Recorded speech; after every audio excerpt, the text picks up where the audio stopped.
अपनी early 20s में जब मैंने अपना करियर शुरू किया था तो बहुत दफ़ा ऐसा होता था कि पूरा दिन काम करने के बाद जब रात को 8-9 बजे कंप्यूटर बंद करता था तो फिर एकदम से कोई एक और ईमेल आ जाती थी कि यार ये एक चीज़ है, कल की मीटिंग के लिए देख लो ज़रा, थोड़ी सी देर लगनी चाहिए।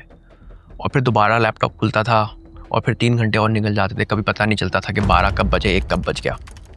या फिर वो संडे आफ्टरनून में कोई कॉलीग होता है, वो आपको भेज देता है अपनी प्रेजेंटेशन कि यार ये क्लाइंट को दिखानी है, कल ज़रा देख लो यार, सब सही है। और फिर आप लग जाते हैं उसमें, आप हमेशा हाँ बोल देते हैं क्योंकि आपको लगता है कि यार हेल्पफुल लोग, टीम प्लेयर लोग, रिलायबल लोग, people who want to be the go to person, वो तो ऐसे ही बिहेव करते हैं, वो तो हमेशा यस ही बोलते हैं। बट उस यस बोलने के चक्कर में आपने हमेशा किसी ना किसी चीज़ को ना बोला है और उस यस बोलने में आपको एहसास नहीं होता कि आपकी एनर्जी, आपकी मोटिवेशन, आपका कॉन्फिडेंस अपने काम के लिए एकदम से ड्रेन होना शुरू हो जाता है। आपको एक रिजेंटमेंट पैदा हो जाती है अपनी कंपनी के ख़िलाफ़, अपने काम के ख़िलाफ़, अपने बॉस, अपने कॉलीग्स के ख़िलाफ़। आपको यह एहसास होने लगता है कि आपके वक्त पे आपकी एनर्जी के ऊपर आपका कोई कंट्रोल है ही नहीं, वो तो लोग कंट्रोल कर रहे हैं। वो 8 बजे रात को एक ईमेल आपके पास आ जाती है, वो आपकी एनर्जी कंट्रोल कर रही है, वो आपका टाइम कंट्रोल कर रही है। या वो कॉलीग्स जो कि लास्ट मिनट आपको अर्जेंट रिक्वेस्ट दे देते हैं जो कि अर्जेंट होती भी नहीं है, और फिर आपको गिल्ट ट्रिप भी कराते हैं उसके ऊपर कि यार अभी कर दो, तुम तो कर ही सकते हो। ऑन द लॉन्ग रन वो आपकी हेल्प नहीं करती, बिकॉज ये जो कंट्रोल आप लूज कर रहे हैं ये आपके लिए स्ट्रेस और आपकी मेंटल हेल्थ के ऊपर इम्पैक्ट करता है। आपकी रिलेशनशिप्स ख़राब हो रही हैं बिकॉज आप अपने काम के लिए उन पर्सनल रिलेशनशिप्स को ना बोलते रहे बहुत अरसे तक। ये आपको हाँ कहना आपकी ग्रोथ में भी फ़ायदा नहीं पहुंचाएगा, बिकॉज लोग ये सोचेंगे कि आप तो यस मैन हैं, आप फिक्सर हैं, आप स्ट्रेटेजिक प्रोफेशनल नहीं हैं। तो ये आपको आपकी ग्रोथ में भी फ़ायदा नहीं पहुंचा रहा। क्या आपके साथ भी ऐसा होता है? कोई बात नहीं, उसको फिक्स करते हैं आज की वीडियो में। आज हम बात कर रहे हैं बाउंड्री सेटिंग स्क्रिप्ट के बारे में। बाउंड्री सेटिंग स्क्रिप्ट जो होती हैं वो एक तरीके का गेट है जो कि आप इंस्टॉल करते हैं प्रोफेशनली और रिस्पेक्टफुली अपनी टाइम और एनर्जी बचाने के लिए, और सिर्फ आपके पास चाबी होती है उस गेट की कि जब आप अपनी टाइम एंड एनर्जी किसी चीज़ के ऊपर खर्च करना चाहते हैं उसी वक्त आप गेट खोलते हैं, उसके अलावा वो गेट बंद रहता है। तो सामने वाले को ये कम्युनिकेट कर देना कि भाई मेरी ये लिमिट्स हैं और मैं इन लिमिट्स से बाहर जाके काम नहीं कर सकता। यहाँ पे आप एग्रेसिव नहीं हो रहे, यहाँ पे आप सिर्फ असर्टिव हो रहे हैं और बहुत रिस्पेक्टफुल हैं ये बताने के लिए कि ये लिमिट्स है, बट इसके अलावा ऑल्टरनेटिवली मैं ये कर सकता हूँ, ताकि आप रिलेशनशिप भी बचा लें जो उस इंसान के साथ आपकी है जो कि आपसे कुछ कह रहा है एक्स्ट्रा करने के लिए, and eight the same time आपकी जो नीड है कि आपका टाइम, आपकी जो एनर्जी है वो आपके कंट्रोल में रहे, वो भी आप पूरा कर सकें। ये स्क्रिप्ट जो है क्लियर प्री प्लान्ड सेंटेंसेस होते हैं जो कि आप तैयार करके रखते हैं कि जब आपके सामने ऐसी कोई अर्जेंट रिक्वेस्ट आती है और आपकी लिमिटेशन है तो आप वो लिमिटेशन कम्युनिकेट कर सकें।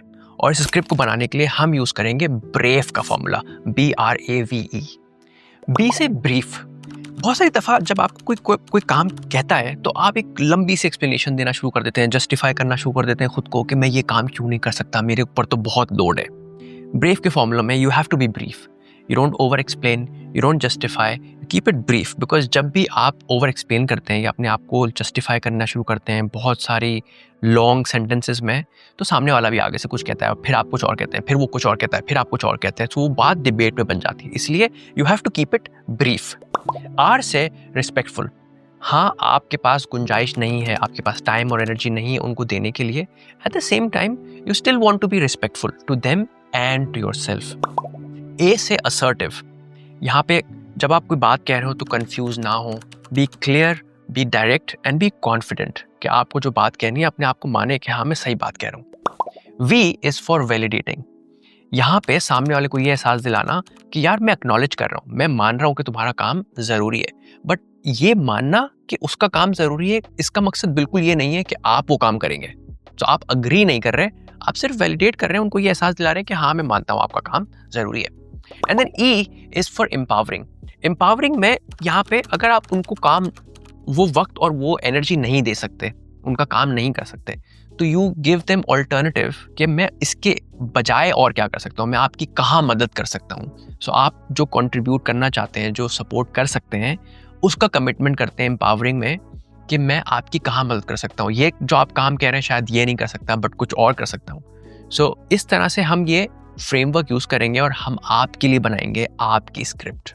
इससे पहले कि आप अपनी स्क्रिप्ट बनाएं, इसको जरा रियल लाइफ कर लेते हैं, ठीक है। तो रियल लाइफ बनाने के लिए जरूरी है कि आप एक अपना बाउंड्री ऑडिट करें।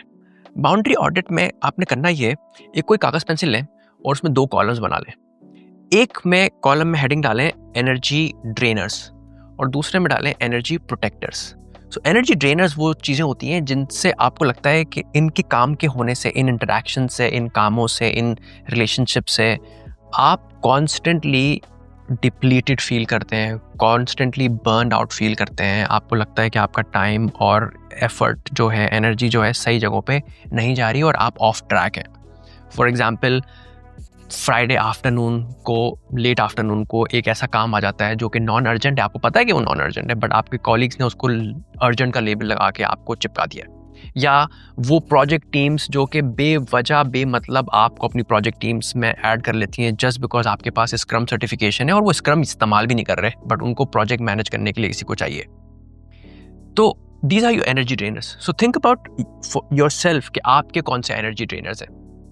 एंड देन एनर्जी प्रोटेक्टर्स में ये सोचें कि कौन सी ऐसी चीज़ें हैं जो आपको लगता है जो होती हैं या होनी चाहिए, जिसकी वजह से आप एनर्जाइज्ड फील करते हैं, जिसकी वजह से आप इफेक्टिव फील करते हैं कि हाँ यार मेरे काम का कोई मकसद है।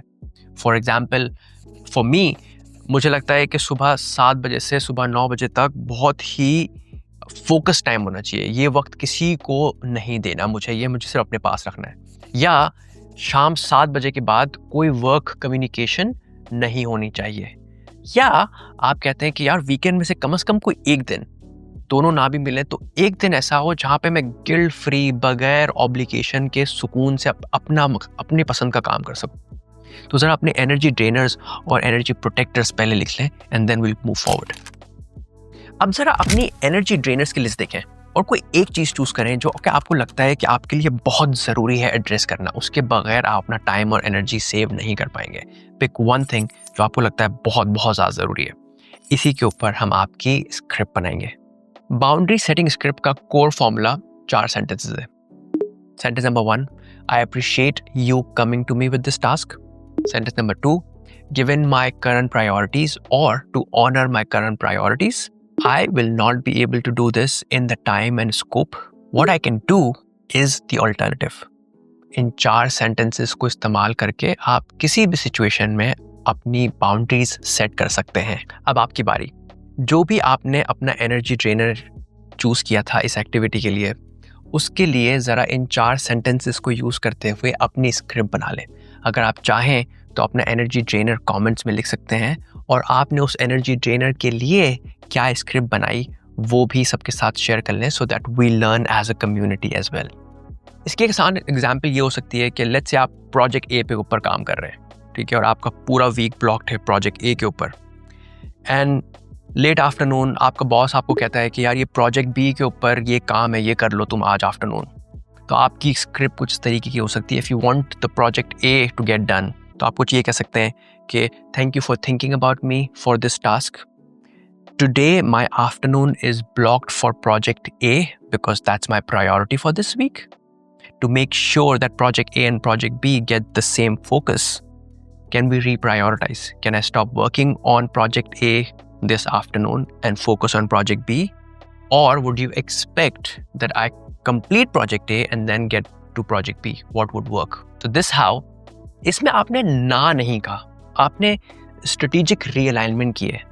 काम दोनों ही करने, एंड आई एग्री दोनों काम होने चाहिए, ठीक है। अभी इसके ऊपर काम हो रहा है तो वो काम नहीं हो पाएगा, अगर वो काम करना है तो इसको रोक देते हैं, so that you feel in control, you feel that there is quality of work that is required and you feel in control of your time and your energy. But just because आप एक script इस्तेमाल कर रहे हैं, इसका मतलब ये नहीं कि लोग आपको टेस्ट नहीं करेंगे, आपको पुश बैक भी आएगा, और ये अच्छी बात है। अगर आपको पुश बैक मिलता है तो ये अच्छी बात है, क्योंकि अब आप लोगों को ट्रेन कर सकते हैं कि उन्हें आपको किस तरह से ट्रीट करना है।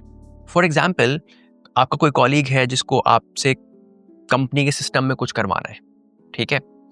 तो बहुत सारी दफ़ा लोग आते हैं ना, कहते हैं यार बस ये इस एक दफ़ा तो कर दो ना, ये सिर्फ एक दफ़ा है, I will owe you. At that point don't thank, don't say अच्छा यार चलो इस दफ़ा कर देता हूँ। इंस्टेड से कि यार I really can not do this, ठीक है, मैं बिल्कुल नहीं कर सकता, मेरी my plate is completely full. What I can do, मैं आपको ट्यूटोरियल भेज देता हूँ सिस्टम का, वो बहुत सिंपल, बहुत क्लियर है, उसमें से आपको पता चल जाएगा कि उस सिस्टम में जाके टास्क कैसे करनी है। So you are still pushing back. आप ये फ़ौरन से टैंक नहीं हो जाते कि हाँ हाँ चलो मैं कर देता हूँ इस दफ़ा। आप उनको ट्रेन कर रहे हैं कि ओवर द टाइम वो आपको किस तरह से ट्रीट करें, ताकि आपका जो कंट्रोल है अपने टाइम और एनर्जी के ऊपर वो आपके हाथ में रहे। अब सब कुछ आज या कल में चेंज नहीं हो जाएगा, पर आज या कल में आप इस स्क्रिप्ट को इस्तेमाल करने की शुरुआत कर सकते हैं। So this is your 7 day challenge. Day 1 to 3 में आपने करना ये है कि आपने स्क्रिप्ट लो स्टेक्स सिचुएशंस में इस्तेमाल करनी है।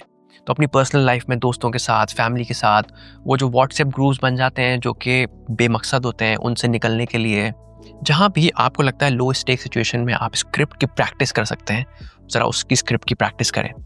देन डे 4 एंड डे 5 में कम से कम एक दफ़ा अपने दफ्तर में, अपने काम में इस स्क्रिप्ट को इस्तेमाल करके देखें।